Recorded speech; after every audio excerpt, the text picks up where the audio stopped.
మంగళగిరి శ్రీ గంగా బ్రహ్మరామ సమేత మల్లేశ్వర స్వామివారి దేవస్థానంలో గురువారం హుండీలు లెక్కించారు.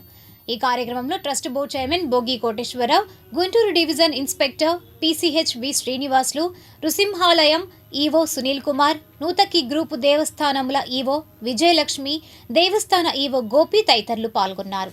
అనంతరం వారు మాట్లాడారు. మన మంగళగిరి పట్టణంలో వెంచేసి ఉన్న శ్రీ గంగా బ్రహ్మరామ మల్లేశ్వర స్వామివారి దేవస్థానం నందు ఈరోజు స్వామివారికి భక్తులు చెల్లించిన ముడుపులు, కానుకలు హుండీ ద్వారా వచ్చినవి లెక్కించడం జరిగింది.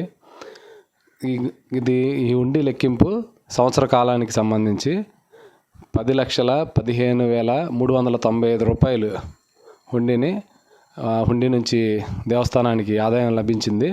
సదరు మొత్తాన్ని దేవస్థానం పేరిట బ్యాంకు నందు జమ చేయటమైంది. ఓం నమ శివాయ. శివాయ. శ్రీ గంగా బ్రహ్మరామ సమితి మల్లేశ్వర స్వామి దేవస్థానం ఈరోజు హుండీ లెక్కింపు జరిగింది. సంవత్సరం కాలానికి ఈరోజు హుండీ లెక్కింపు జరిపిన హుండీకి ఇచ్చేసిన ఆఫీసులో గుంటూరు నుంచి శ్రీనివాస్ గారు, మన మంగళగిరి దేవస్థానం, నరసింహస్వామి దేవస్థానం ఈవో గారు, సునీల్ కుమార్ గారు, ఇక్కడికి వచ్చిన భక్తులు, మా ట్రస్ట్ బోర్డు సభ్యులు అందరి తరపున మేమందరి సమక్షంలో లెక్కింపు జరిగింది. లెక్కింపు ఈ 10,15,395 రూపాయలు సోమవారికి లభించినాయి.